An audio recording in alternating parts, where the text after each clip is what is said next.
Estamos de volta com o programa OAB em Foco. Hoje contamos com a presença do Dr. José Ricardo Ferreira de Aguiar, juiz da 2ª Vara de Família de Teresópolis, e a psicanalista Eveline Miranda.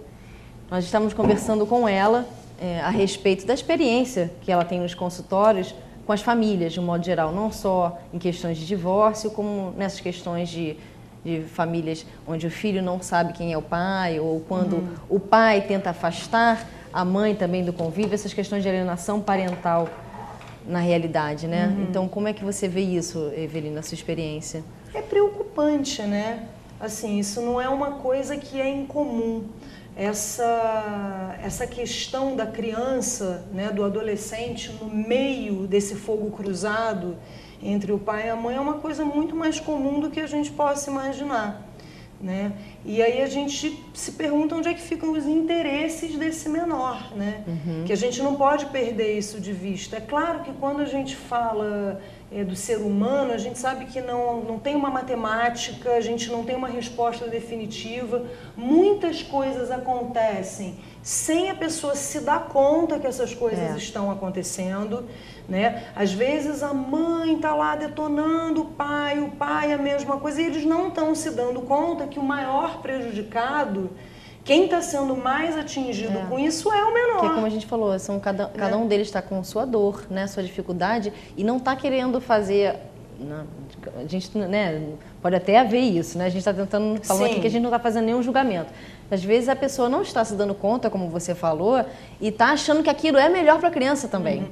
Mas é importante a gente pontuar o seguinte, assim, existe essa questão sim, que muitas vezes eu não me dou conta, eu tô lá cometida pela minha fúria e eu não tô me dando conta dos prejuízos que eu tô causando ao meu redor, mas às vezes eu me dou conta sim. Às vezes está usando a criança. E às vezes a ideia é justamente essa. Então, assim, a gente tem que ter um olhar atento nessa direção, né? A gente precisa ter um cuidado com isso.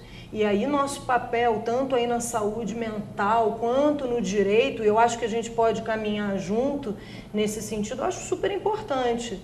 Né? Porque o maior... por isso o judiciário tem esses técnicos justamente por conta dessas questões, né? Para poder ponderar essas questões e poder ter até para o técnico poder auxiliar o magistrado numa decisão, né? Porque a gente vê que nos processos de divórcio, você está rompendo um vínculo, né? Aquelas duas pessoas estão rompendo aquele vínculo entre elas, mas existe um outro vínculo que é com a criança, que não tem que ser rompido, e eles têm que continuar conversando pai e mãe.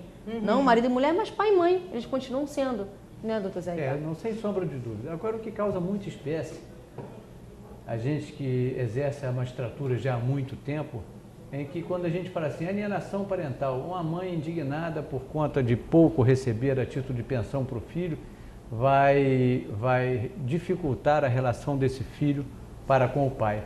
E quando nós percebemos que não existe classe, nem condição financeira, nem social. A verdade é a seguinte, você encontra pessoas da sociedade cujo discernimento você reputa aquela pessoa como uma das pessoas mais serenas, mais sérias, mais centradas da sociedade.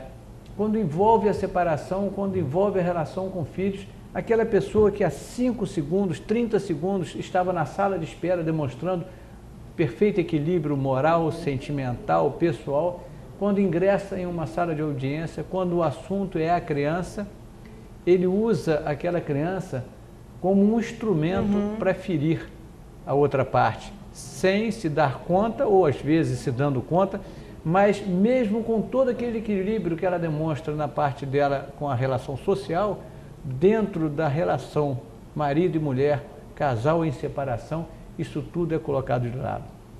Nós temos, eu acho que o judiciário está passando por uma modernização e tem o apoio técnico, o apoio de psicólogo, assistente social, que tem colaborado de forma extremamente útil para as classes menos privilegiadas em termos financeiros, em termos intelectuais. Eu acredito que, por hora, o que eu tenho visto dar resultado e que, infelizmente, vai ter que ser usado, eu acho que a força é um dos últimos artifícios do judiciário. Eu acho que você só deve usar a força em qualquer situação, em última instância, mas eu acho que as pessoas de maior condição financeira e psicológica só tem atendido pela força. Ou seja, aquele que pratica a alienação parental só deixa de fazê-lo ou só diminui essa violência quando ela se vê à frente de uma nova violência, qual seja, quando o juiz lhe ameaça de tirar a guarda do filho e inverter para aquele que vem lutando para se relacionar. Infelizmente não é o caminho correto, não é o caminho ideal, mas eu tenho visto que tem surtido um grande efeito. Tenho tido também uma surpresa muito grande, que talvez pouca gente saiba, é que o mundo está mudando. Antigamente o homem tinha dificuldade de ter acesso ao filho, tinha dificuldade de fazer a visitação. Falar em guarda concedida ao pai contra a mãe era algo assim inusitado, algo que acontecia uma vez por ano no país ou em algum estado. Hoje, eu acredito que cerca de 20% a 30% as guardas não estão sendo concedidas pela justiça ao pai. Elas estão sendo liberadas pela mãe em favor do pai. O pai hoje já está adotando na sociedade, na relação pais e filhos, uma condição de assumir a guarda e a mãe exercer até a visitação. Há casos já em que a mãe deixa o filho com o padrasto. Quem passa a exercer a guarda é o padrasto, porque a mãe vai viver a vida, vai buscar a sua condição econômica, socioeconômica, cultural, e abre mão, e aquele padrasto que já tem um filho natural com aquela mulher, assume também o filho dela de outro casamento para dar continuidade à guarda. É a chamada hoje, e nós já estamos cada dia mais, adoção à brasileira. Muitos padrastos estão buscando a justiça, estão buscando o registro de crianças cuja a paternidade não lhe é natural, é afetiva. É o princípio da afetividade que já está sendo conta, realmente, né? algo que está começando a participar da estatística. Tive até caso em regulamentar a convivência, onde essas pessoas também buscam o judiciário na tentativa de ter regulamentado essa convivência com o enteado, bisavós, com é um avanço isso, né? Netos, Você hoje levar em consideração a questão afetiva, né? Que eu acho que a gente volta a essa questão mesmo. Você não pode tratar o ser humano, botar ele em prateleira, né? E é tudo igual, não é assim. Acho que tem até a ver com essas novas configurações familiares também, da gente pensar sobre isso. Teve recentemente a decisão de uma adoção, 2 irmãos adotando uma criança. Né? Quer dizer, isso tá assim, porque a gente sabe, né, pela Constituição que veio dizer isso, mas enfim, isso foi sendo demonstrado cada vez mais, que existem vários tipos de família. Sim. Né?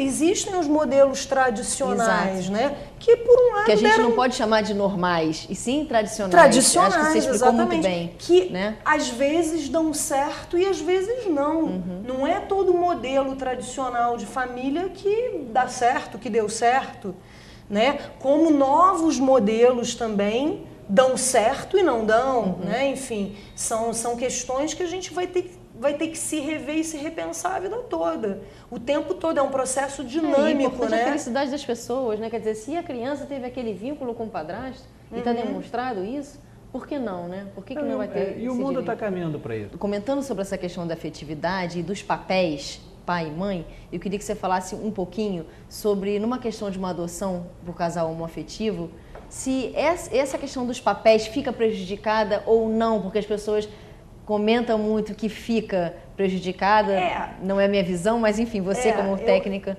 Eu acho, assim, super pertinente, assim, a sua colocação. Tem, assim, uma provocaçãozinha, né? Quando falam dessa questão, porque o casal homoafetivo, ele pode interferir de que maneira, né, na criação dessa criança? Quer dizer, se faz uma equação assim, filho de casais homoafetivos... necessariamente serão homossexuais. Isso, a gente ou você escuta... não está conseguindo, porque tem que ter o pai e a mãe, então como é o mesmo sexo... Como a gente já falou aqui no né? início do programa, que pai e mãe, a gente passa muito pela questão da função paterna e da função materna, então acho que isso não é uma questão. E se a questão da orientação sexual fosse determinante para a criança, todo filho de casal heterossexual seria heterossexual. Então essa matemática, ela realmente não funciona, ela é furada. E não é prejudicial àquela criança. Não é, porque é lógico que você pode ter um casal homoafetivo que não cumpra bem esse papel. Como você vai ter um casal heterossexual que pode não cumprir bem esse papel? Né? A questão são as pessoas não a relação. Exatamente, isso aí é uma entre coisa elas, sexual entre que eu sonho elas. Com um dia que a gente não vai nem precisar discutir isso. Eu também. Em que a gente vai discutir o afeto, que essa é a questão.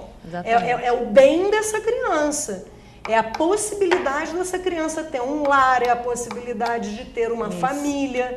Né? Então acho que um dia isso já não vai ser mais nem questão, tomara, né? Como um dia a gente falava que era muito ruim para a mulher ser separada, né? Hoje em dia a gente não tem mais esse problema social tão grande. A gente entende que para algumas crianças é muito pior os pais juntos do que separados.